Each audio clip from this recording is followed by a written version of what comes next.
Hello aspirants, welcome to Mission Possible IAS Academy. Aspirants, in this polity lecture series, we are going to cover entire polity static part and current part. So, this current part will be taken from different sources, that is newspapers and other competitive exams, magazines, monthly magazines, and we will be covering all this information, all this current part from the past 3 years. So whatever happened from the past 3 years, we will be covering it, okay, in this polity lecture series.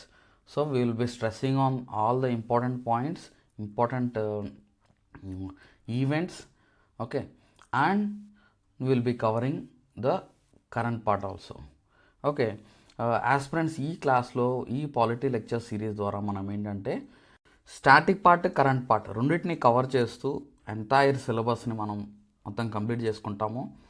And అది మాత్రమే కాకుండా మీకు material ఇంకా అంటే జనరల్గా both English medium, Telugu medium స్టూడెంట్స్కి Lakshmikanth reference బుక్గా మనం suggest చేస్తున్నాము. అండ్ ఇంగ్లీష్ మీడియం స్టూడెంట్స్ వచ్చేసరికి ఈ బుక్తో పాటు కరెంట్ అప్డేట్స్ మనం ఆల్రెడీ చేస్తాము. కరెంట్ అప్డేట్స్ కూడా మనం మెటీరియల్ కూడా ఇస్తాము మన క్లాసెస్లో, okay. Number 1. Telugu medium students ఒకవేళ మీరు క్లాస్ చూస్తే ఈ క్లాస్ని కనుక మీకోసం సపరేట్ సిరీస్ అయితే మనం ప్రొవైడ్ చేస్తున్నాము. Telugu medium polity lecture series సపరేట్గా మీకు ఇవ్వడం జరుగుతుంది. అండ్ అది మాత్రమే కాకుండా తెలుగు మీడియం స్టూడెంట్స్ మీరు ఏం చేస్తారంటే లక్ష్మీకాంత్ బుక్తో పాటు ఎనీ అదర్ సోర్స్ యాడ్ చేసుకోవాలంటే యాడ్ చేసుకోండి. అంటే చాలామంది ఏంటంటే సార్ లక్ష్మీకాంత్ కొంచెం లాంగ్వేజ్ కష్టంగా ఉంటుంది తెలుగులో అని చెప్పేసి అడుగుతున్నారు. సో మీరు వేరే బుక్ రిఫర్ చేస్తుంటే మాత్రం లక్ష్మీకాంత్ బుక్ని మాత్రం ఖచ్చితంగా చదవండి. దాంతోపాటు ఎనీ అదర్ సోర్స్ చదువుకున్నా సరిపోతుంది, ఓకే. సో మీకు ఆల్రెడీ క్విక్ రివిజన్ మెటీరియల్ కూడా నేను ఇస్తాను కాబట్టి మెటీరియల్ నేను ప్రొవైడ్ చేస్తాను కాబట్టి మీకు అది బాగా యూజ్ అవుతుంది. అండ్ ఫర్ కరెంట్ అఫైర్స్ కూడా మనం లింక్ చేస్తూ మీకు ఆ మెటీరియల్ ప్రొవైడ్ చేయడం జరుగుతుంది అనమాట. మన ఫస్ట్ టాపిక్ వచ్చేసరికి హిస్టారికల్ బ్యాక్గ్రౌండ్. ఈ హిస్టారికల్ బ్యాక్గ్రౌండ్ దీని పేరులోనే ఉంది. అంటే మన కాన్స్టిట్యూషన్ మనం రాసుకోకముందు దీని బ్యాక్గ్రౌండ్ కూడా మనం తెలుసుకోవాలి. ఎందుకు తెలుసుకోవాలి అని అంటే దాని ఇంపాక్ట్, అంటే ఇంతకు ముందు గతంలో జరిగిన ఇంపాక్టే మనం ప్రస్తుతం ఉన్న మన కాన్స్టిట్యూషన్ అనమాట. అంటే పొలిటికల్ ఇష్యూస్ ఏవైతే జరిగాయో, పొలిటికల్ చేంజెస్, బ్రిటిష్ ఇన్ఫ్లుయెన్స్ మన దేశం మీద చాలా ఎక్కువ ఉంది. ఎందుకంటే వాళ్ళే మనల్ని పరిపాలించారు కాబట్టి మనం దాని ఇన్ఫ్లుయెన్స్ ఎక్కువ ఉంది కాబట్టి అది మన ఎవల్యూషన్, ఆ హిస్టారికల్ బ్యాక్గ్రౌండ్ మొత్తం కూడా మనం తెలుసుకోవాలన్నమాట. అయితే 14th సెంచరీలో మనం అబ్జర్వ్ చేస్తే వెస్టర్న్ యూరోపియన్ కంట్రీస్లో ఈ ఇండస్ట్రియల్ రెవల్యూషన్ అనేది వచ్చింది. ఈ ఇండస్ట్రియల్ రెవల్యూషన్ వచ్చిన తర్వాత యూరోపియన్ కంట్రీస్ ఒక కంట్రీకి ఇంకో కంట్రీ మధ్య పోటాపోటీ బాగా పెరిగింది. సో పోటాపోటీ బాగా పెరిగినప్పుడు ఒక డెవలప్ అవ్వాలి, వాళ్ళంతటా వాళ్ళు అభివృద్ధి చెందాలి, మనం డామినేట్ చేయాలి అనే ఆలోచన అయితే వచ్చింది. సో ఈ ఇండస్ట్రియల్ రెవల్యూషన్ ఇంకా అది బాగా వెల్ ఎస్టాబ్లిష్ అవ్వాలి, వాళ్ళు అభివృద్ధి చెందాలి అని అంటే ఫస్ట్ రా మెటీరియల్ అనేది కావాలి. First thing raw material, okay. తర్వాత వాళ్ళు ఆ రా మెటీరియల్ యూజ్ చేసి ఫినిష్డ్ గూడ్స్ ఏవైతే తయారు చేశారో ఆ ఫినిష్డ్ గూడ్స్కి మార్కెట్స్ కావాలి. సో ఇది కావాలి అని అంటే ఒక్క బ్రిటిష్ మాత్రమే, అంటే ఏ యూరోపియన్ కంట్రీస్ అయితే ఉన్నాయో ఆ యూరోపియన్ కంట్రీస్ అంతవరకు మాత్రమే అయితే వాళ్ళ దగ్గర ఉన్న రిసోర్సెస్ సరిపోదు, వాళ్ళకున్న మార్కెట్ సరిపోదు. సో కొత్త రిసోర్సెస్, కొత్త మార్కెట్ కావాలని వెస్టర్న్ యూరోపియన్ కంట్రీస్ ఎస్పెషల్లీ వలసలు వెళ్ళి అక్కడ వాళ్ళ ట్రేడింగ్ సెంటర్స్ ఎస్టాబ్లిష్ చేసుకొని మెల్లిమెల్లిగా సామ్రాజ్యాలని స్థాపించుకోవడం జరిగిందనమాట. సో అలాగే మనకి బ్రిటిషర్స్ ఈస్ట్ ఇండియా కంపెనీ రూపంలో మనకి 1600 సంవత్సరంలో జనరల్లీ చార్టర్ తీసుకొని క్వీన్ ఎలిజబెత్ I ఇచ్చిన చార్టర్ తీసుకొని, అంటే trading rights, British company east India company trading rights తీసుకొని మన దేశంలోకి ఎంటర్ అవ్వడం జరిగిందనమాట. సో ఎంటర్ అయిన తర్వాత వాళ్ళు ఎప్పుడైతే ట్రేడింగ్ సెంటర్స్ ఎస్టాబ్లిష్ చేసుకున్నారో వాళ్ళు ట్రేడ్ సజావుగా సరిగ్గా బెటర్గా ఆ ట్రేడ్ కంటిన్యూ అవ్వాలంటే వాళ్ళకి కావాల్సింది ఏంటి అని అంటే అక్కడ కంట్రోల్ చేయాలి. ఈవెన్ ఆ కింగ్డమ్స్ని, ఆ ప్లేస్ని, ఏరియాని కూడా కంట్రోల్ చేయాలి. అప్పుడే ట్రేడింగ్ అనేది సరిగ్గా జరుగుతుంది, అప్పుడే we can dominate, we can do better trade అని చెప్పేసి వాళ్ళ ఆలోచన చేసుకొని అక్కడ ఉన్న లోకల్ కింగ్స్కి అండ్ అదర్ యూరోపియన్ కంట్రీస్తో ఆ ట్రేడ్ ఎస్టాబ్లిష్ చేసుకొని రన్ చేసుకునే క్రమంలో ఏంటంటే ఫైట్ అనేది జరిగిందనమాట ఒకళ్ళకొకళ్ళు. వార్స్ జరిగాయి. అండ్ ఆధిపత్యం అంటే ఒకళ్ళ మీద ఒకళ్ళు మోర్ ఇంపాక్ట్ చూపించడానికి ట్రై చేశారు. అండ్ వార్స్ జరిగాయి. వార్స్ జరిగిన తర్వాత ఫైనల్లీ బ్రిటిషర్స్ ఆ వార్లో డామినేట్ చేయడం అదర్ యూరోపియన్ కంట్రీస్తో పోల్చుకుంటే. అండ్ లోకల్ ప్రిన్సెస్ ఎవరైతే ఉన్నారో వాళ్ళ మీద కూడా డామినేట్ చేయడం జరిగిందనమాట. సో అలాగా వాళ్ళు ట్రేడింగ్ కంపెనీగా వచ్చిన బ్రిటిష్ ఈస్ట్ ఇండియా కంపెనీ తర్వాత కంప్లీట్గా వాళ్ళు ఏరియాని ఆక్యుపై చేసుకొని మొత్తం గవర్న్ చేయడానికి 1947 రివోల్ట్ వరకు కూడా 1947 మన ఇండిపెండెన్స్ వరకు కూడా అది కంటిన్యూ అయితే జరిగింది. ఓకే. సో అయితే ఏంటంటే 1964లో బ్యాటిల్ ఆఫ్ బక్సర్ తర్వాత వాళ్ళకి Bengal, Orissa and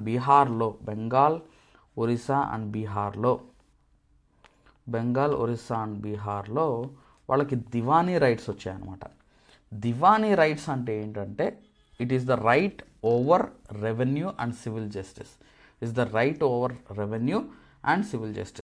so with this battle of Buxar and in 1765 they got Diwani rights over Bengal, Bihar and Orissa, and they got additional income other than the trade from collecting taxes in a particular area. So they tasted getting of additional income అంటే మొత్తం కొత్త ఆదాయం అనేది వాళ్ళు చూసారనమాట. So ఎప్పుడైతే కొత్త ఆదాయం వస్తుందో వాళ్ళు ఇంకా ఏం చేశారంటే దేశం మొత్తం మీద వాళ్ళు విస్తరించాలని డిసైడ్ అయిపోయారు. సో అలాగ ఇండియా మొత్తాన్ని ఆక్యుపై చేసుకోవడం జరిగింది. ఓకే. సో అయితే ఏంటంటే ఈ క్రమంలో రకరకాల చట్టాలు చేశారు కాబట్టి they have made several regulations, charter acts. And after 1857 revolt, the power was assumed by the crown and several acts were made. Okay, so we shall study this historical background under two side headings. Number one is company rule and the other one is crown rule. So there are 8 acts made under company rule. So number one is Regulating Act of 1773, Act of Settlement 1781, Pitt's India Act 1784, Act of 1786, and there are 4 charter acts. So these 4 charter acts are made with a gap of 20 years. 20 సంవత్సరాల gap తీసుకొని ఈ charter acts చేయడం జరిగిందనమాట. చూడండి, 1793 ఒకటి, 1813 ఒకటి, 1833 ఒకటి, 1853. So మనం ఈరోజు మన క్లాస్లో ఏం చేస్తామంటే ఈ పార్ట్ మొత్తం కంపెనీ రూల్ మొత్తం కూడా చదువుకుందాము. అండ్ నెక్స్ట్ క్లాస్లో క్రౌన్ రూల్ మొత్తం తెలుసుకుందాం. సో ఇందులో ఇంకోటి ఏంటంటే వీటిలోంచి డైరెక్ట్గా క్వశ్చన్ వచ్చే అవకాశం ఉంటుంది, యాజ్ ఇట్ ఈజ్ క్వశ్చన్స్ అడిగే అవకాశం ఉంటుంది. నెక్స్ట్ ఇంకోటి ఏంటంటే వీటిని బైహార్ట్ చేయాల్సింది ఉంటుంది అనమాట. ఎక్కువ మనం గుర్తుపెట్టుకోవాలి. కొంచెం కష్టంగానే ఉంటుంది, అయినా కానీ 2-3 సార్లు చదివి దీన్ని గుర్తుపెట్టుకోవడానికి ట్రై చేయండి. అండ్ క్లాస్ మనం చెప్పిన క్లాస్ను కూడా 2-3 సార్లు రివైజ్ చేసుకోండి. ఓకే. సో మీకోసం ఏం చేశానంటే కొన్ని ఎడిషనల్ పాయింట్స్ అదర్ రిసోర్సెస్ నుంచి, అంటే లక్ష్మీకాంత్ మాత్రమే కాకుండా అదర్ 4-5 రిసోర్సెస్ కూడా తీసుకొని, డిడి బస్సు అవ్వచ్చు, నెక్స్ట్ ఇంకా అదర్ సోర్సెస్ కూడా తీసుకొని మీకు ఎడిషనల్ పాయింట్స్ కూడా మీకు ఇవ్వడం జరిగింది.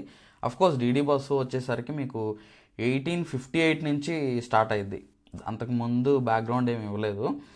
ఓకే. సో ఈ కంపెనీ రూల్ మనం తీసుకుంటే ఫస్ట్ యాక్ట్ వచ్చేసరికి రెగ్యులేటింగ్ యాక్ట్ ఆఫ్ 1773. సో ఎప్పుడైతే ఈ దివానీ రైట్స్ వచ్చి కంపెనీ తన అజమాయిషి చలాయించడం స్టార్ట్ చేసిందో, ఓకే, సో ఇందులో సెవరల్ కరప్షన్ అనేది చూడడం జరిగింది. గిఫ్ట్స్ రూపంలో గిఫ్ట్స్ తీసుకుంటున్నారు కంపెనీ ఉద్యోగులు, ప్రైవేట్ ట్రేడ్ చేస్తున్నారు. ఓకే. సో వీటన్నిటిని అరికట్టాలంటే కంపెనీని రెగ్యులేట్ చేయాలి. కంపెనీని ఏం చేయాలి? రెగ్యులేట్ చేయాలి. సో అందుకని ఈ రెగ్యులేటింగ్ యాక్ట్ ఆఫ్ 1773ని తీసుకురావడం జరిగిందనమాట. సో ఇక్కడ మీకు ఆల్రెడీ హైలైట్ చేశాను కొన్ని ఇంపార్టెంట్ వర్డ్స్, అవన్నీ ఆ వర్డ్స్ని యాజ్ ఇట్ ఈస్ మీరు గుర్తుపెట్టుకుంటే మీకు చాలా యూజ్ అవుతుందన్నమాట. ఇది మీకు పీడిఎఫ్ రూపంలో నేను మెటీరియల్ ఈ కోర్సులో నేను పీడిఎఫ్ రూపంలో కూడా మీకు మెటీరియల్ నేను పెడతాను. Regulating act of 1773. దీన్ని ఎందుకు రెగ్యులేటింగ్ యాక్ట్ అన్నారు అని అంటే, నెంబర్ 1 వచ్చేసరికి ఇది కంపెనీ ఎంప్లాయీస్ ఎవరైతే ఉన్నారో వాళ్ళు ప్రైవేట్ ట్రేడ్ చేసుకుంటున్నారు, number 1, and they are corrupt, number 2, and they are accepting gifts from the locals. Okay, not only that, East India Company is becoming more powerful అవుతుంది అనమాట than the British government in India. Of course British government అప్పుడు బ్రిటిషర్సే డైరెక్ట్గా assume చేసుకోలేదు, కానీ Britishers కన్నా East India Company more powerful అయ్యి ఇష్టం వచ్చినట్టు చేస్తుంది, దీన్ని ఎలా అయినా కంట్రోల్ చేయాలి అనే ఉద్దేశంతో ఈ రెగ్యులేటింగ్ యాక్ట్ ఆఫ్ 1773, అందుకే దీన్ని రెగ్యులేటింగ్ యాక్ట్ అని చెప్పారనమాట, కంపెనీని రెగ్యులేట్ చేస్తున్నా కాబట్టి. ఓకే, సో ఈ యాక్ట్లో చేంజెస్ ఏం తీసుకొచ్చారంటే, నెంబర్ 1 వచ్చేసరికి మనకి గవర్నర్ ఆఫ్ బెంగాల్ని గవర్నర్ జనరల్ ఆఫ్ బెంగాల్గా దాని నేమ్ డిజిగ్నేషన్ చేంజ్ చేశారనమాట. అంటే బెంగాల్ యాక్చువల్గా 3 ప్రెసిడెన్సీస్ ఉండేవి, ఒకటి Bengal presidency, Bombay presidency and Madras presidency. ఈ 3 ప్రెసిడెన్సీస్లో ఇండివిజువల్గా ఎవరికాళ్ళు గవర్నర్స్ ఉండేవాళ్ళు అనమాట. అయితే ఈ గవర్నర్ ఆఫ్ బెంగాల్ని గవర్నర్ జనరల్ ఆఫ్ బెంగాల్గా డిజిగ్నేట్ చేసి అతనికి ఏం చేశారంటే ఒక ఎగ్జిక్యూటివ్ కౌన్సిల్ని కూడా ఏర్పాటు చేశారు. ఒక ఎగ్జిక్యూటివ్ కౌన్సిల్ని క్రియేట్ చేసి ఈ ఎగ్జిక్యూటివ్ కౌన్సిల్లో 4 మెంబర్స్తో కూడిన ఒక ఎగ్జిక్యూటివ్ కౌన్సిల్ని సెటప్ చేశారనమాట. చేసి and one such first governor general వచ్చేసరికి లార్డ్ వారెన్ హేస్టింగ్స్. సో ఈ ఎగ్జిక్యూటివ్ కౌన్సిల్లో 4 మెంబర్స్ ఉన్నారు. ఈ 4 మెంబర్స్ వచ్చేసరికి lieutenant general John Clavering, George Monson and Richard Barwell and Philip Francis. So ఈ 4 మెంబర్స్ ఉన్నారనమాట. ఓకే, ఈ 4 మెంబర్స్ వచ్చేసరికి గవర్నర్ జనరల్ ఆఫ్ బెంగాల్కి ఎగ్జిక్యూటివ్ కౌన్సిల్గా క్రియేట్ చేశారు.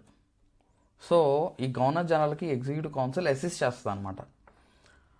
ఓకే, అది మాత్రమే కాకుండా ఈ 3 ప్రెసిడెన్సీస్ ఉన్నాయన్నాం కదా, ఈ బాంబే అండ్ మెడ్రాస్ ప్రెసిడెన్సీ ఇంతకుముందు ఇండిపెండెంట్గా పనిచేసాయి. ఇంతకుముందు ఆ 3 ప్రెసిడెన్సీస్ ఇండిపెండెంట్గా పనిచేసాయి.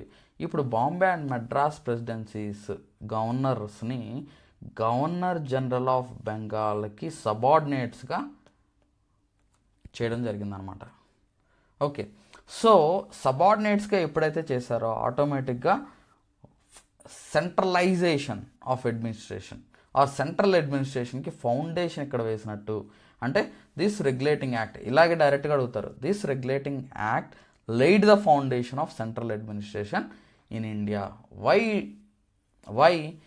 Because this Bombay and Madras presidencies, governors of Bombay and Madras presidencies were made subordinates to Governor General of Bengal. And not only that, another important provision ఇక్కడ add చేశారు. ఏంటంటే ఒక supreme కోర్ట్ని establish చేశారు. ఎక్కడ అంటే కల్కటాలో establish చేశారు in 1774 with this act. So this Supreme Court consists of 4 members, out of which one is Chief Justice of that Supreme Court. So ఇక్కడ chief justice ఎవరంటే sir Eliza ఇంపే. Sir Eliza ఇంపే is the first Chief Justice of Supreme Court at Calcutta. Okay, that is established at Calcutta. And there are 3 other judges. ఈ other 3 judges వచ్చేసరికి మనకి Lemaistre, John Hyde and Robert Chambers వచ్చేసరికి మనకి other judges అనమాట. Okay, so total 4 మెంబర్స్తో మనకి జడ్జెస్ని setup చేయడం జరిగింది, సుప్రీంకోర్టుని సెటప్ చేయడం జరిగింది. అండ్ అందులో 1 పర్సన్ వచ్చేసరికి chief justice of supreme court, 3 other judges కూడా మనం చూస్తున్నాం అనమాట. అండ్ అది మాత్రమే కాకుండా కంపెనీ మనం ఆల్రెడీ చెప్పుకున్నాం రెగ్యులేట్ చేస్తుంది కాబట్టి ఈ యాక్ట్లో it prohibited the trade, it prohibited the servants of the company doing private trade and accepting bribes from the locals, from the natives, and it strengthened the control of British government over the company. So ఈ regulating act మనం చెప్పుకున్నాం కదా already, ఆ company ఎలా పడితే అలాగా తన ఇష్టం వచ్చినట్టు చేస్తుంది కాబట్టి ఆ కంపెనీ మీద బ్రిటిష్ గవర్నమెంట్ కంట్రోల్ పెంచిందనమాట. ఎలా పెంచిందంటే it asked the court of directors to report its revenue, civil and military affairs. Report its revenue, civil and military affairs regularly. అంటే బ్రిటిష్ గవర్నమెంట్కి రెగ్యులర్గా మీరు వీటికి సంబంధించిన రిపోర్ట్స్ అనేది సబ్మిట్ చేయాలి అని చెప్పడం జరిగిందనమాట. అండ్ అది మాత్రమే కాకుండా ఇప్పుడు సుప్రీంకోర్టుని ఎస్టాబ్లిష్ చేశారు కదా, ఈ సుప్రీంకోర్టుకి అపీల్గా వెళ్ళాలి అంటే మళ్ళీ ఫైనల్గా లండన్లో ఉన్న బ్రిటిష్ ప్రివీ కౌన్సిల్ అని ఉంటుంది, అక్కడికి వెళ్ళాల్సిందే. అంటే సుప్రీంకోర్టు నుంచి అపీల్స్ ఏవైతే ఉన్నాయో బ్రిటిష్ ప్రివీ కౌన్సిల్ దగ్గరికి వెళ్ళాల్సిందే. Okay, that will be the final hearing place. Okay, and అది మాత్రమే కాకుండా లార్డ్ వారన్ హేస్టింగ్స్ ఎవరైతే ఉన్నారో ఇతను ఫస్ట్ కలెక్టర్ అనే పోస్ట్ని క్రియేట్ చేయడం జరిగిందనమాట. He created the post of collector. ఇది రెగ్యులేటింగ్ యాక్ట్ గురించి మనం ఇంపార్టెంట్ పాయింట్స్ అన్ని మనం చూసాము. Amending act of 1781. సో ఈ అమెండింగ్ యాక్ట్ ఏంటి, వాట్ ఈస్ దిస్, వై, అసలు ఈ యాక్ట్ ఎందుకు తీసుకొచ్చారంటే there are defects in regulating act. Regulating యాక్ట్లో కొన్ని డిఫెక్ట్స్ ఉన్నాయి.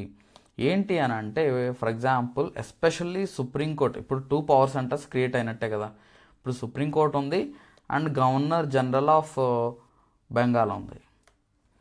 ఎప్పుడైతే ఈ సుప్రీంకోర్టుని కూడా ఎస్టాబ్లిష్ చేశారో ఈ రెండింటి మధ్య కాన్ఫ్లిక్ట్స్ అనేవి వచ్చాయన్నమాట. ఈ కాన్ఫ్లిక్ట్స్ని తగ్గించడం కోసం ఈ యాక్ట్ ఆఫ్ సెటిల్మెంట్ కానీ అమెండింగ్ యాక్ట్ ఆఫ్ సెటిల్మెంట్ అంటారు, ఆర్ అమెండింగ్ యాక్ట్ ఆఫ్ 1781 తీసుకురావడం జరిగిందనమాట. సో బ్రిటిష్ పార్లమెంట్ దీన్ని 1781లో దీన్ని పాస్ చేశారు, గుర్తుపెట్టుకోండి. సో ఇక్కడ ఏం చేశారంటే సుప్రీంకోర్టు నుంచి గవర్నర్ జనరల్ ఆఫ్ బెంగాల్కి కొంత ఫ్రీడమ్ ఇచ్చారనమాట.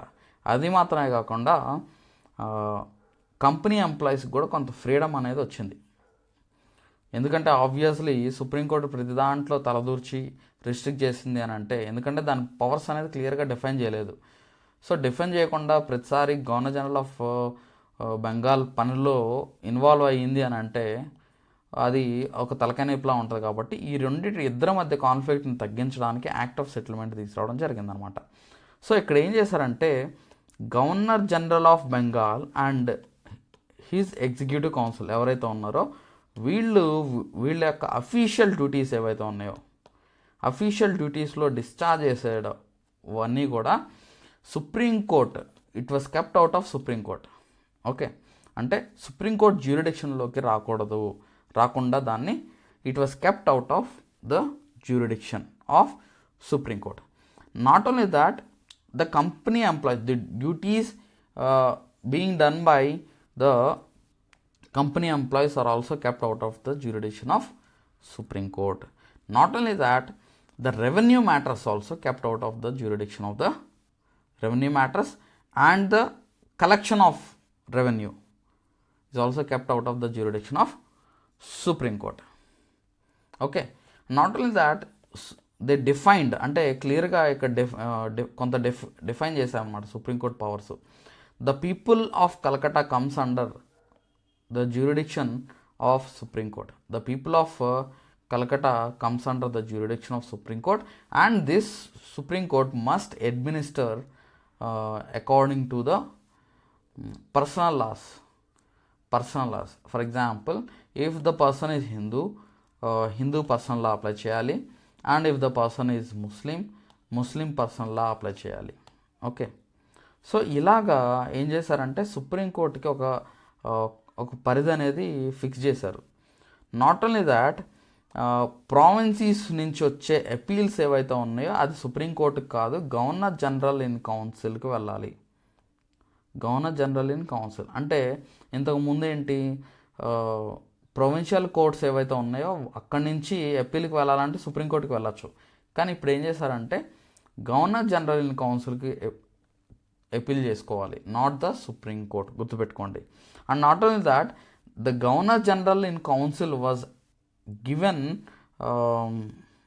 Was empowered to frame regulations for the provincial courts and councils. అంటే ఇప్పుడు లోకల్ కోర్ట్స్ ఉంటాయి కదా, ప్రొవిన్షియల్ కోర్ట్స్ ఉంటాయి అండ్ ప్రొవిన్షియల్ కౌన్సిల్స్ ఉంటాయి కదా. ఈ ప్రొవిన్షియల్ కౌన్సిల్స్, ప్రొవిన్షియల్ కోర్ట్స్కి రూల్స్ అండ్ రెగ్యులేషన్స్ ఫ్రేమ్ చేసే అవకాశం ఎవరికి ఇచ్చారు అని అంటే, అధికారం ఎవరికి ఇచ్చారంటే గవర్నర్ జనరల్ ఇన్ కౌన్సిల్కి ఇచ్చారు. అంటే ఇక్కడ ఏంటంటే it restricted the powers of Supreme Court అని చెప్పచ్చు. అంటే పవర్స్ తగ్గించేసేసారని మనం చెప్పచ్చు.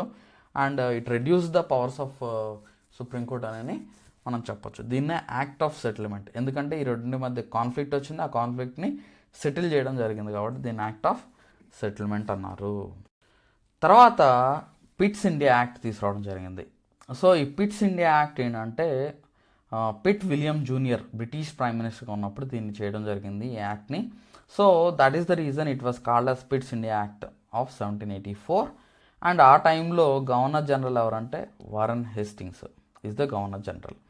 అండ్ ఈ features of this act if you observe, it clearly distinguished. So ఈ కంపెనీకి ఇక్కడ రెండు యాక్టివిటీస్ చేస్తుంది. ఒకటి ఏంటంటే పొలిటికల్ అఫైర్స్ కూడా నడిపిస్తుంది అండ్ కమర్షియల్ యాక్టివిటీస్ కూడా చేస్తుంది.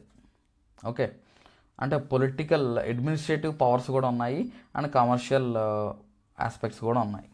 సో ట్రేడ్ కూడా చేయాలి. అయితే ఏంటంటే it clearly distinguished between these two. అంటే political affairs, political functions of the company and court and commercial యాక్టివిటీస్ని డిస్టింగ్విష్ చేయడం జరిగిందనమాట. అండ్ పొలిటికల్ అఫైర్స్ అన్నీ కూడా కొత్తగా ఒక బాడీని ఎస్టాబ్లిష్ చేయడం జరిగింది. So what is that body called? It is called as board of control. It was established with 6 members. So this board of control was established in the company, within the company, and this company was given the civil and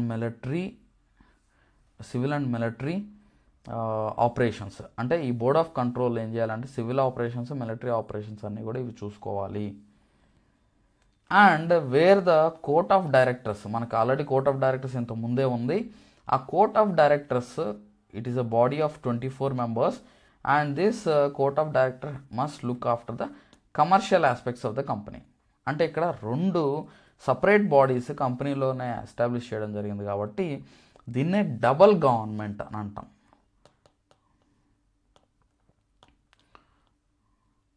okay, so which of the following act established double government అంటే it is the Pitt's India act establish the double government. Okay, so ఇలాగా political affairs and commercial affairs రెండింటిని separate చేయడం జరిగింది అన్నమాట.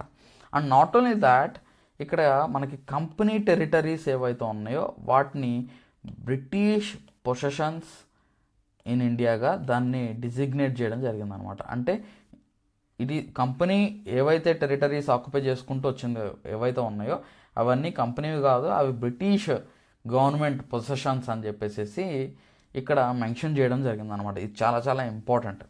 And not only that, ఇక్కడ ఎప్పుడైతే ఈ functions ఇదంతా కూడా తీసుకొచ్చిందో, ఈ కంపెనీలో ఇలా 2 బాడీస్ని ఎస్టాబ్లిష్ చేసి డబుల్ గవర్నమెంట్ని ఎస్టాబ్లిష్ చేసిందో దాన్ని బట్టి మనకేమర్థం అవుతుంది, కంపెనీ అఫైర్స్ మీద బ్రిటిష్ గవర్నమెంట్కి పూర్తిగా కంట్రోల్ తెచ్చుకుంది అని మనం చెప్పచ్చు అనమాట.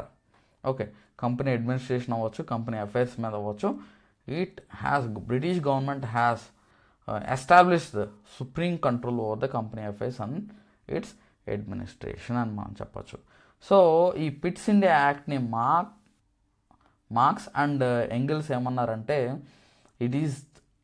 ఈ పిట్స్ ఇండియా యాక్ట్ని it is made to loot the India's money అని చెప్పేసి వాళ్ళు ఒక స్టేట్మెంట్ ఇచ్చారు.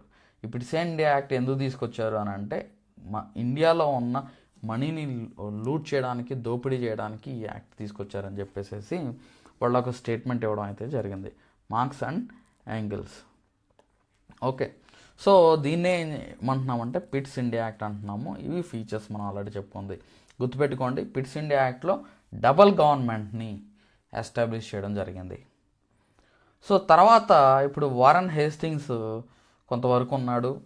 తర్వాత ఏంటంటే కార్న్వాలిస్ని బ్రిటిష్ గవర్నమెంట్ గవర్నర్ జనరల్గా పంపించాలని చెప్పేసి ఫిక్స్ అయిందనమాట మన ఇండియాకి. సో కార్న్వాలిస్ ఏం చేశాడంటే 2 కండిషన్స్ని ఇంపోజ్ చేశాడు అనమాట బ్రిటిష్ గవర్నమెంట్ మీద. 2 కండిషన్స్ పెట్టాడు. ఒకటి ఏంటంటే గవర్నర్ ఎగ్జిక్యూటివ్ కౌన్సిల్ ఏదైతే ఉందో ఆ ఎగ్జిక్యూటివ్ కౌన్సిల్ నిర్ణయాల మీద తనకు అధికారం ఉండేలాగా, అంటే governor must be able to over the decisions taken by the executive council అనేది ఒకటి. ఇప్పుడు with the governor general of బెంగాల్లో కూడా ఏంటంటే ఒక ఎగ్జిక్యూటివ్ కౌన్సిల్ ఉందన్నారు కదా, అంటే ఇక్కడ గవర్నర్ ఒక్కడే డెసిషన్స్ తీసుకోడు, ఈ ఎగ్జిక్యూటివ్ కౌన్సిల్తో చర్చించి డిస్కస్ చేసుకొని అప్పుడు డెసిషన్స్ తీసుకోవడం జరుగుతుందన్నమాట. సో అయితే ఏంటంటే కార్న్వాలిస్ కండిషన్ పెట్టినది ఏంటంటే ఈ ఎగ్జిక్యూటివ్ కౌన్సిల్ డెసిషన్స్ని కూడా నేను అగెయిన్స్ట్గా ఓవర్ రైడ్ చేస్తూ కూడా నేను డెసిషన్ తీసుకునే అధికారం నాకు ఉండాలి అని చెప్పేసి చెప్పడం జరిగింది, అడగడం జరిగింది అనమాట. సో అది మాత్రమే కాకుండా కమాండర్ ఇన్ చీఫ్ పవర్స్ కూడా తనకే ఇవ్వాలి, గవర్నర్ జనరల్కే commander in chief, governor general of బెంగాల్కే కమాండర్ ఇన్ చీఫ్ పవర్స్ కూడా ఇవ్వాలి అని చెప్పేసి లార్డ్ కార్న్వాలిస్ కండిషన్ పెడితే కార్న్వాలిస్ కండిషన్స్ని యాక్సెప్ట్ చేస్తూ యాక్ట్ ఆఫ్ 1786 తీసుకురావడం జరిగిందనమాట. కార్న్వాలిస్ కండిషన్స్ని యాక్సెప్ట్ చేస్తూ యాక్ట్ ఆఫ్ 1786 తీసుకురావడం జరిగింది. ఓకే, తర్వాత చార్టర్ యాక్ట్ ఆఫ్ 1793 తీసుకురావడం జరిగింది. So what is this charter of act of 1793? దీనికి అంత ఇంపార్టెన్స్ ఏం లేదు, కానీ జస్ట్ తెలుసుకోండి.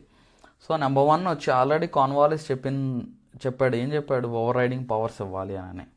సో అదేవిధంగా ఇక్కడ అంటే ఆ ఓవర్ రైడింగ్ పవర్స్ ఏవైతే ఉన్నాయో కార్న్వాలిస్కి ఇచ్చారో అది తర్వాత వచ్చే గవర్నర్ జనరల్స్కి కూడా సేమ్ అదే పవర్స్ ఉండాలి. ఆ ఓవర్ రైడింగ్ పవర్స్ని కంటిన్యూ చేస్తూ ఎగ్జిక్యూటివ్ కౌన్సిల్ మీద, మిగతా గవర్నర్స్ ప్రెసిడెన్సీస్ మీద ఆ ఓవర్ రైడింగ్ పవర్స్ అనేది ఉండాలి అని చెప్పేసి దాన్ని కంటిన్యూ చేయడం జరిగింది. Okay, number 1. Number 2, it gave more powers to the governor generals over the presidencies. ఇప్పుడు మిగతా బాంబే ప్రెసిడెన్సీ అండ్ మనకి మద్రాస్ ప్రెసిడెన్సీ ఉంది కదా, వీటి మీద ఇంకా మోర్ అథారిటీ ఈ గవర్నర్ జనరల్ ఆఫ్ బెంగాల్కి ఇవ్వడం జరిగిందనమాట.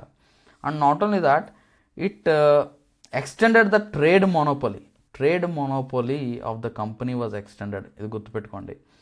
ఓకే, ఒక 20 years వరకు 20 years అలా ఎక్స్టెండ్ చేస్తూ వెళ్తున్నారనమాట. So trade monopoly in India was extended for the company for 20 years. Not only that, మన కమాండర్ ఇన్ చీఫ్ ఎవరైతే ఉన్నారో ఈ కమాండర్ ఇన్ చీఫ్ జనరల్ కౌన్సిల్లో మెంబర్ అవ్వకూడదు అన్లెస్ హీజ్ అపాయింటెడ్ అని అదొకటి తీసుకొచ్చారు. నెక్స్ట్ మనకు already board of control, double గవర్నమెంట్లో బోర్డ్ ఆఫ్ కంట్రోల్ కూడా ఒకటి సెటప్ చేశారు కదా. ఈ బోర్డ్ ఆఫ్ కంట్రోల్కి పేమెంట్స్ అంటే వాళ్ళ శాలరీస్ కానీ అవన్నీ వచ్చేసరికి ఇండియన్ రెవెన్యూస్ నుంచి ఆ పేమెంట్స్ చేయాలి ఈ బోర్డ్ ఆఫ్ కంట్రోల్కి అని ఈ యాక్ట్లో చేంజెస్ తీసుకొచ్చి ఆ ప్రావిజన్స్ని యాడ్ చేయడం జరిగిందనమాట. అండ్ నెక్స్ట్ వచ్చేసరికి చార్టర్ యాక్ట్ ఆఫ్ 1813. సో ఇది కొంతవరకు చాలా ఇంపార్టెంట్ అని మనం చెప్పొచ్చు, ఈ చార్టర్ యాక్ట్ ఆఫ్ 1813. సో ఇక్కడ ఇంపార్టెంట్ థింగ్, ఇక్కడ మనం ఏం చెప్పుకున్నాము, 1793లో ట్రేడ్ మొనోపోలీని British company, east India company ఏదైతే ఉందో దాని ట్రేడ్ మొనోపోలీ 20 years ఎక్స్టెండ్ చేశారన్నారు కదా. అది ఇక్కడ ఆ trade monopoly charter act of 1813లో trade monopoly of the east India company was abolish చేసి ఏం చేశారు, బ్రిటిష్ సిటిజన్స్ ఎవరైనా వచ్చి ట్రేడ్ చేసుకోవచ్చు ఇండియాలో అనే ఒక ప్రావిజన్ యాడ్ చేయడం జరిగిందనమాట. అంటే ఇంతకుముందు ఓన్లీ ఈస్ట్ ఇండియా కంపెనీ మాత్రమే ట్రేడింగ్ చేసుకునేది, కానీ ఇప్పుడు అలా కాదు. ఇప్పుడు ఏంటంటే బ్రిటిష్ సిటిజన్ ఎవరైనా వచ్చి మన ఇండియాలో ట్రేడ్ చేసుకునేలాగా ఆ ప్రావిజన్ యాడ్ చేశారనమాట. అయితే ఏంటంటే ఈస్ట్ ఇండియా కంపెనీకి ట్రేడ్ ఇన్ టీ, ఓకే, టీకి సంబంధించిన ట్రేడ్ అండ్ చైనాకి ట్రేడ్ చేసేది ఏదైతే ఉందో అందులో మాత్రం ట్రేడ్ మొనోపోలీ కంటిన్యూ చేయడం జరిగిందనమాట. కానీ విత్ ఇన్ ఇండియాలో మనకి ట్రేడింగ్ ఏదైతే చేసుకునే దాంట్లో కంపెనీ మొనోపోలీ అనే దాన్ని ఇక్కడ అబాలిష్ చేయడం జరిగింది. అండ్ అది మాత్రం ఇంతకుముందే మనం చెప్పుకున్నాం కదా, ఏంటి కంపెనీ టెరిటరీస్ని బ్రిటిష్ పొజిషన్స్ ఇన్ ఇండియాగా దాన్ని చేంజ్ చేశారని మనం చెప్పుకున్నాం కదా ఇంతకుముందు. సో పిట్స్ ఇండియా యాక్ట్లో చేంజ్ చేశారని చెప్పుకున్నాం కదా ఇంతకుముందు. సో ఇప్పుడు ఏం చేశారంటే ఆ సోవర్నిటీ ఆఫ్ బ్రిటిష్ క్రౌన్ని కంపెనీ టెరిటరీస్ మీద స్ట్రెంగ్తెన్ చేశారు. ఓకే, అసర్ట్ చేశారు, ఆ స్ట్రెంగ్తెన్ చేశారని మనం చెప్పొచ్చు అనమాట. అండ్ ఇంకో ముఖ్యమైన పాయింట్ ఏంటంటే క్రిస్టియన్ మిషనరీస్ని ఇండియాలో రావడానికి, ఇండియాకి వచ్చి వాళ్ళు ప్రాపగేట్ చేసుకోవడానికి, క్రిస్టియానిటీని ప్రాపగేట్ చేసుకోవడానికి ఈ యాక్ట్ ద్వారా వాళ్ళకి ఆ పర్మిషన్ ఇవ్వడం జరిగిందనమాట. అండ్ అది మాత్రమే కాకుండా ఇప్పుడు ఎప్పుడైతే British government east India company ఏదైతే బాగా పెరుగుతుంది, ఇండియాలో మొత్తం ట్రేడ్ చేసుకోవాలి, అడ్మినిస్ట్రేటివ్ అఫైర్స్ అన్నీ చూసుకోవాలంటే వేరే దేశం నుంచి వచ్చే బ్రిటిషర్స్ మాత్రమే కాకుండా మన లోకల్లో లోవర్ లెవెల్లో ఉన్న ఆఫీసర్స్ కావాలి లోకల్లో కూడా. ఎందుకంటే బ్రిటిష్ నుంచి వస్తే ఆఫీసర్స్ అందరికి కూడా కాస్ట్లీ పే ఇవ్వాలి. So pay must be higher. ఇప్పుడు ఒక బ్రిటిషర్స్కి పే చేసే బదులు 4 ఇండియన్స్కి, ఒక 5 ఇండియన్స్కి పే చేయొచ్చు ఆ అమౌంట్. సో అందుకని ఏం చేశారంటే ఎస్పెషల్లీ వెస్టర్న్ ఎడ్యుకేషన్ని ఇప్పుడు వాళ్ళు అపాయింట్ అవ్వాలి, ఏంటి వాళ్ళకి వెస్టర్న్ ఎడ్యుకేషన్ అందించాలి. సో వెస్టర్న్ ఎడ్యుకేషన్ని ప్రమోట్ చేయడం కోసం especially spread of western education Indian టెరిటరీస్లో ఆ ప్రావిజన్ కూడా యాడ్ చేశారు. దానికోసం ప్రైమరీ ఎడ్యుకేషన్ కోసం 1 lakh రూపీస్ అలొకేట్ చేశారు బడ్జెట్లో. And not only that, English లాంగ్వేజ్ని ప్రమోట్ చేయడం కోసం, ఇంగ్లీష్ లాంగ్వేజ్ని స్ప్రెడ్ చేయడం కోసం ఇంగ్లాండ్స్ బడ్జెట్లో 1 lakh రూపీస్ అలొకేట్ చేయడం జరిగిందనమాట. Okay, so and not only that, local governments ఏవైతే ఉన్నాయో ఈ లోకల్ గవర్నమెంట్స్ ట్యాక్స్ కలెక్ట్ చేయడానికి, imposing tax and collection of tax, and ఎవరైతే ట్యాక్స్ పే చేయట్లేదో వాళ్ళని పనిష్ చేసేలాగా కూడా ఇక్కడ ఒక ప్రావిజన్ కూడా యాడ్ చేయడం జరిగింది. సో 1813లో. సో ఇది చాలా చాలా ఇంపార్టెంట్, ఈ యాక్ట్ గుర్తుపెట్టుకోండి. ఓకే, పిట్స్ ఇండియా యాక్ట్ తర్వాత regulating act, pits India act and 1813 act చాలా ఇంపార్టెంట్. 1813 యాక్ట్ గుర్తుపెట్టుకోండి. క్రిస్టియన్ మిషనరీస్ మన దేశంలోకి వచ్చేలాగా, వెస్టర్న్ ఎడ్యుకేషన్ ప్రమోట్ చేసేలాగా, కంపెనీ ట్రేడ్ మోనోపోలీని కట్టేలు చేస్తూ, ఓకే, అండ్ మనకి లోకల్ గవర్నమెంట్స్ ట్యాక్స్ ఇంపోజ్ చేసుకునేలాగా ఈ యాక్ట్ తీసుకురావడం జరిగింది. నెక్స్ట్ యాక్ట్ వచ్చేసరికి చార్టర్ యాక్ట్ ఆఫ్ 1833. ఇదేంటంటే it is the final step toward the centralization in India. It is the final step toward the centralization in India. So ఇదేం చేసింది, governor general of బెంగాల్ని governor general of ఇండియాగా, so centralization కదా, so governor general of ఇండియాగా designate చేయడం, so civil and military powers అన్నీ కూడా అతనికి కట్టబెట్టడం, అంటే అతనికి ఇవ్వడం జరిగిందనమాట. ఓకే, సో ఈ గవర్నర్ జనరల్ ఆఫ్ ఇండియాకి ఇండియా వైడ్గా ఉన్న బ్రిటిష్ టెరిటరీస్, సో వాటన్నిటి మీద పవర్స్ ఇవ్వడం జరిగిందనమాట. సో ఏం powers, civil powers, military powers. Okay, civil powers and military powers for given. So one such governor general of India, first governor general of India వచ్చేసరికి lord William Bentinck. గుర్తుపెట్టుకోండి, lord William Bentinck is the first governor general of India. So ఇది మనం ఏం చెప్పుకున్నాం first స్టార్టింగ్లో, so India అనేది వచ్చేసింది number 1, centralisation కదా. అది మాత్రమే కాకుండా governor of Bombay and governor of మద్రాస్కి ఇంతకుముందు లెజిస్లేటివ్ పవర్స్ ఉండేవి. సో ఆ లెజిస్లేటివ్ పవర్స్ని కూడా తీసేశారు. అంటే ఇప్పుడు governor of Bombay and governor of మద్రాస్కి ఈ లెజిస్లేటివ్ పవర్స్ కూడా డిప్రైవ్ చేసేసారు. ఓకే, సో ఒక ఎక్స్క్లూజివ్ లెజిస్లేటివ్ పవర్స్ అనేది గవర్నర్ జనరల్ ఆఫ్ ఇండియాకి కట్టబెట్టారనమాట. సో వీళ్ళకి డిప్రైవ్ చేసి ఎవరికి ఇచ్చారు ఆ లెజిస్లేటివ్ పవర్స్ని, గవర్నర్ జనరల్ ఆఫ్ ఇండియాకి ఆ పవర్స్ ఇవ్వడం జరిగింది. సో అది మాత్రమే కాకుండా ఇంతకుముందు అంటే ఈ చార్టర్ యాక్ట్ ఆఫ్ త్రీకి ముందు వరకు ఉన్న యాక్ట్స్ అన్నిటిని కూడా జనరల్గా ఏమంటున్నామంటే దాని పేరు అక్కడ యాక్ట్ ఇచ్చినావు అని వాటన్నిటిని కూడా రెగ్యులేషన్స్ అని అంటాం. ఇక్కడి నుంచి ఓకే ఈ యాక్ట్ నుంచి వచ్చే యాక్ట్స్ అన్నిటిని వచ్చే వాటన్నిటిని కూడా యాక్ట్స్ అని డిజిగ్నేట్ చేయడం జరిగింది అనమాట.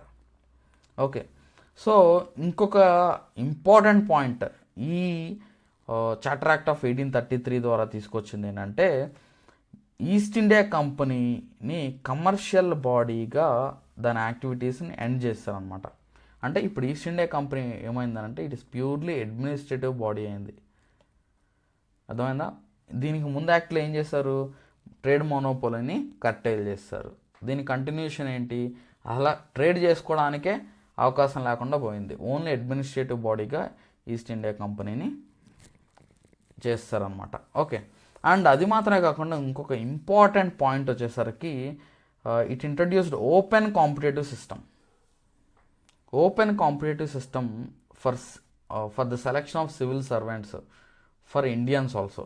ఇండియన్స్కి కూడా ఈ సివిల్ సర్వెంట్స్ హయ్యర్ పొజిషన్స్లో కూడా, అంటే లోవర్ పొజిషన్స్ కాదు హయ్యర్ పొజిషన్స్లో కూడా ఎంటర్ అవ్వడానికి ఇది ఓపెన్ చేశారు. కానీ కంపెనీలో ఉన్న కోర్ట్ ఆఫ్ డైరెక్టర్స్ దీన్ని అపోజ్ చేశారనమాట. సో ఈ అపోజిషన్ ఎప్పుడైతే వచ్చిందో దాన్ని పోస్ట్పోన్ చేయడం జరిగిందనమాట. సో కొంతవరకు ఎప్పుడు 1853 యాక్ట్ ద్వారా మళ్ళీ ఈ ప్రావిజన్ తీసుకొచ్చి అంటే ఇండియన్స్కి కూడా ఎలిజిబిలిటీ తీసుకురావడం జరిగిందనమాట for coordinated services. Coordinated services అంటే సివిల్ సర్వీసెస్ టాప్ ర్యాంక్ సర్వీసెస్ని కోఆర్డినేటెడ్ సర్వీసెస్గా, లోవర్ లెవెల్ సర్వీసెస్ని నాన్ కోఆర్డినేటెడ్ సర్వీసెస్గా దాన్ని డిజిగ్నేట్ చేయడం జరిగింది. ఓకే, సో అది మాత్రమే కాకుండా ఈ యాక్ట్ ద్వారా 3 బిషప్స్ని అపాయింట్ చేయడం జరిగింది. సో 3 బిషప్స్ మన దేశంలో అపాయింట్ చేసి అందులో కలకట్టా బిషప్కి he was made head of the other bishops అనమాట. అంటే క్రిస్టియానిటీని కూడా స్ప్రెడ్ చేయడానికి బాగా ఈ యాక్టివిటీస్ అన్నీ తీసుకురావడం జరుగుతుంది అనమాట. Okay, next charter act of 1853. ఈ చార్టర్ యాక్ట్ ఆఫ్ 1853 మనం అబ్జర్వ్ చేస్తే ఏంటంటే ఎస్పెషల్లీ గవర్నర్ ఎగ్జిక్యూటివ్ కౌన్సిల్ ఉంది కదా, ఈ గవర్నర్ ఎగ్జిక్యూటివ్ కౌన్సిల్లో it separated the legislative and executive functions. ఇంతకుముందు ఏంటి, లెజిస్లేటివ్ అండ్ ఎగ్జిక్యూటివ్ ఫంక్షన్ ఈ గవర్నర్ ఎగ్జిక్యూటివ్ కౌన్సిలే చేసేది. ఇప్పుడు దాన్ని సపరేట్ చేసి legislative functions executive functions separate చేసి ఈ లెజిస్లేటివ్ ఫంక్షన్స్ కోసం ఒక 6 మెంబర్స్తో ఉన్న లెజిస్లేటివ్ కౌన్సిలర్స్ని సెటప్ చేశారు. అంటే ఒక లెజిస్లేటివ్ కౌన్సిల్ని ఏర్పాటు చేసి దాంట్లో 6 మెంబర్స్ లెజిస్లేటివ్ కౌన్సిలర్స్ని అపాయింట్ చేయడం జరిగింది అన్నమాట. సో ఈ లెజిస్లేటివ్ కౌన్సిల్నే మనం సెంట్రల్ లెజిస్లేటివ్ కౌన్సిల్ అని అంటున్నాం. ఓకే, ఈ సెంట్రల్ లెజిస్లేటివ్ కౌన్సిల్ని మినీ పార్లమెంట్ అని కూడా అంటారు. ఆ టైంలో ఈ సెంట్రల్ లెజిస్లేటివ్ కౌన్సిల్ని మినీ పార్లమెంట్ కూడా అని కూడా అంటారు. ఎందుకు అని అంటే ఇది బ్రిటిష్ పార్లమెంట్ ఏ విధంగా అయితే పనిచేస్తుందో అదే విధంగా అక్కడ ప్రొసీడింగ్స్, డిస్కషన్స్ ఇవన్నీ కూడా ఉన్నాయన్నమాట. సో అందుకనే దాన్ని మినీ పార్లమెంట్ అని అనడం జరిగింది. అంటే ఇక్కడ గవర్నర్ ఎగ్జిక్యూటివ్ కౌన్సిల్లో లెజిస్లేటివ్ ఫంక్షన్స్, ఎగ్జిక్యూటివ్ ఫంక్షన్స్ని సపరేట్ చేసి ఒక లెజిస్లేటివ్ కౌన్సిల్ని సెటప్ చేసి అందులో 6 లెజిస్లేటివ్ కౌన్సిలర్స్ని అపాయింట్ చేసి ఆ లెజిస్లేటివ్ కౌన్సిల్ని central legislative council and mini parliament అని కూడా దాన్ని అనడం జరుగుతుంది. ఎందుకనంటే సేమ్ పార్లమెంట్ ఏ విధంగా ఫంక్షన్ చేస్తుందో అదే విధంగా ఆ లెజిస్లేటివ్ కౌన్సిల్ కూడా పనిచేస్తుంది కాబట్టి. అండ్ ఈ లెజిస్లేటివ్ కౌన్సిల్లో ఏంటంటే సెంట్రల్ లెజిస్లేటివ్ కౌన్సిల్లో 4 మెంబర్స్ని లోకల్ ప్రావిన్సీస్ నుంచి అపాయింట్ చేయడం జరిగిందనమాట. ప్రావిన్సీస్ అంటే ఎక్కడి నుంచి, మద్రాస్, బాంబే, బెంగాల్ అండ్ ఆగ్రా నుంచి రిప్రజెంటేటివ్స్ లాగా వాళ్ళని అపాయింట్ చేయడం జరిగింది. అండ్ అది మాత్రమే కాకుండా మనం ఇంతకుముందు చెప్పుకున్నాం కదా 1833 యాక్ట్ ద్వారా ఓపెన్ కాంపిటేటివ్ సిస్టమ్ ఇండియన్స్కి ఇంట్రడ్యూస్ చేస్తే it was open to Indians but it was opposed by court of directors. But ఈ యాక్ట్ ద్వారా ఇట్ వాజ్ ఆ అపోజిషన్ని కూడా ఓవర్ రైడ్ చేస్తూ ఇక్కడ ఇండియన్ సివిల్ సర్వీసెస్ రిక్రూట్మెంట్లో కోఆర్డినేటెడ్ సర్వీసెస్లో this coordinated services is open to the Indians also.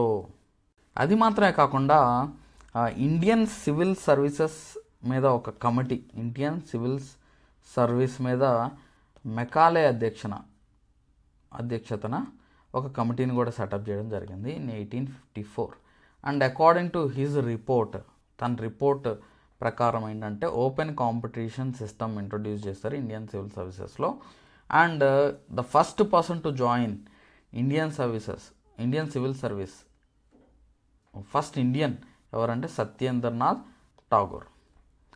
So మనం father of Indian civil సర్వీసెస్కి father అని ఎవరని అంటారంటే లార్డ్ కార్న్వాలిస్ని ఫాదర్ అంటారు. And father of civil services of modern India వచ్చి Sardar Vallabhbhai Patel. And other information, ఇవి అడిషనల్ ఇన్ఫర్మేషన్ అనమాట. మనకి ఇండియన్ సివిల్ సర్వీసెస్ డేని April 21st జరుపుకోవడం జరుగుతుంది.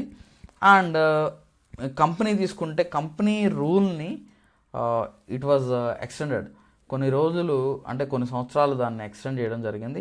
అయితే ఏంటంటే ఇంతకుముందు ఎప్పుడు ఎక్స్టెండ్ చేసినా 20 years ఎక్స్టెండ్ చేసుకుంటూ రావడం జరిగింది.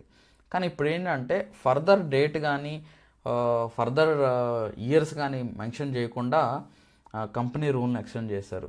అంటే దీన్ని బట్టి ఏం ఇండికేషన్ వెళ్తుంది అని అంటే కంపెనీ రూల్ని త్వరలో ఎండ్ చేయబోతున్నాము అనే ఒక ఇండికేషన్ అయితే వెళ్ళింది. ఆ తర్వాత మనం చూస్తాం 1857 రివోల్ట్ వచ్చింది. కంపెనీ టైంలో చేసిన ఆగడాలు, వాళ్ళు ఎలా అయినా కానీ మన దేశాన్ని కంట్రోల్ చేయాలి అనే ఉద్దేశంతో మన దేశంలో ఉన్న రాజ్యాలని ఆక్యుపై చేయాలి, ఇండియన్ టెరిటరీస్ని ఆక్యుపై చేయాలనే ఉద్దేశంతో ఎస్పెషల్లీ ఎలా పడితే అలాగా without following rule of law అది దాని ఆగడాలన్నింటినీ చేయడం జరిగిందనమాట. అప్పుడు 1857 రివోల్ట్ అనేది వచ్చింది మన దేశంలో. సో ఈ 1857 రివోల్ట్ తర్వాత బ్రిటిష్ క్రౌన్ దాన్ని ఎజ్యూమ్ చేసుకుంది పవర్ని. అంటే కంపెనీ రూల్ ఎండ్ అయిపోయింది, బ్రిటిష్ గవర్నమెంట్ క్రౌన్ కిందకు వచ్చేసింది అనమాట మొత్తం కూడా ఇండియాలో ఉన్న గవర్నెన్స్ మొత్తం. So government of India act 1858ని మనం చూస్తాం. సో దాన్నే యాక్ట్ ఆఫ్ గుడ్ గవర్నెన్స్ కూడా అని కూడా అంటారు. సో ఈ యాక్ట్ ఆఫ్ గుడ్ గవర్నెన్స్ నుంచి నెక్స్ట్ వచ్చే మన 1947 వరకు కూడా నెక్స్ట్ క్లాస్లో మనం చూద్దాం. సో ఇలాగ మీకు మొత్తం సిలబస్ మొత్తం కవర్ చేయడం జరుగుతుంది. నాట్ ఓన్లీ ఫ్రమ్ లక్ష్మీకాంత్లో ఇవి మాత్రమే ఉన్నాయి, ఎడిషనల్ ఇన్ఫర్మేషన్ కూడా అదర్ సోర్సెస్ నుంచి కూడా తీసుకొని మీకు ఈ క్లాసెస్ అనేది ప్రొవైడ్ చేయడం జరుగుతుంది. ఈ క్లాసెస్ కనుక కావాలనుకుంటే మిషన్ పాసిబుల్ ఐఏఎస్ అకాడమీ యాప్ని డౌన్లోడ్ చేసుకొని యాప్లో డైరెక్ట్గా మీరు అక్కడ పర్చేజ్ చేసుకోవచ్చు. Thank you so much.